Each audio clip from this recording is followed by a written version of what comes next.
రంగారెడ్డి జిల్లా నియోజకవర్గ పరిధిలోని బాలాపూర్ ఎక్స్ రోడ్డు వద్ద అంతర్జాతీయ కార్మిక దినోత్సవ వేడుకలు ఘనంగా జరిగాయి. ఈ సందర్భంగా తెలంగాణ రాష్ట్ర ప్రచార కమిటీ సభ్యులు సామిడి గోపాల్ రెడ్డి కార్మిక జెండాను ఆవిష్కరించి అనంతరం అక్కడ ఏర్పాటు చేసిన అన్నదాన కార్యక్రమాన్ని ప్రారంభించారు. దేశ నవ నిర్మాణంలో కార్మికుల పాత్ర అత్యంత కీలకమని, వారు లేనిదే ఏ రంగంలోనూ అభివృద్ధి సాధ్యం కాదని ఆయన కొనియాడారు.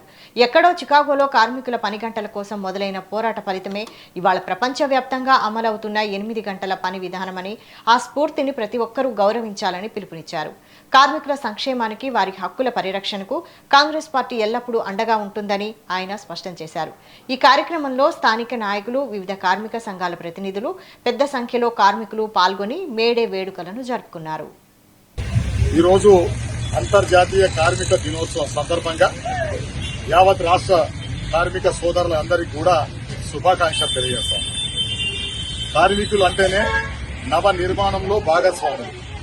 కార్మికులు లేనిది ఈ భూ ప్రపంచంలో ఏ పని కూడా ముందుకు సాగదనడంలో ఎటువంటి సందేహం లేదు. అందుకే కార్మికులు అనంటే ఓన్లీ భవన కార్మిక సంఘము, లేకపోతే పొద్దున లేస్తే పనిచేసేటువంటి వ్యక్తులు కాదు. కార్మికులు అంటే పొద్దున లేచిన కాడి నుంచి పొట్ట చేతులు పట్టుకొని సాయంత్రం 8 గంటల వరకు, అంటే దాదాపు 8 గంటలు పనిచేసే ప్రతి ఒక్కరు కూడా కార్మికుల కిందికే జమ కట్టాల్సినటువంటి అవసరం ఉంది. ఈరోజు అంతర్జాతీయ కార్మిక దినోత్సవం సందర్భంగా యావత్ రాష్ట్ర కార్మిక సోదరులందరికీ కూడా శుభాకాంక్షలు తెలియజేస్తాం. కార్మికులు అంటేనే నవ నిర్మాణంలో భాగస్వాములు. కార్మికులు లేనిది ఈ భూ ప్రపంచంలో ఏ పని కూడా ముందుకు సాగదనడంలో ఎటువంటి సందేహం లేదు.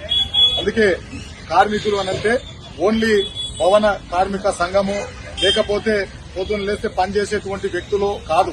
కార్మికులు అంటే పొద్దున లేచిన కాడి నుంచి పొట్ట చేతులు పట్టుకొని సాయంత్రం 8 గంటల వరకు, అంటే దాదాపు 8 గంటలు పనిచేసే ప్రతి ఒక్కరు కూడా కార్మికుల కిందికే జమ కట్టాల్సినటువంటి అవసరం ఉంది. ఈరోజు అంతర్జాతీయ కార్మిక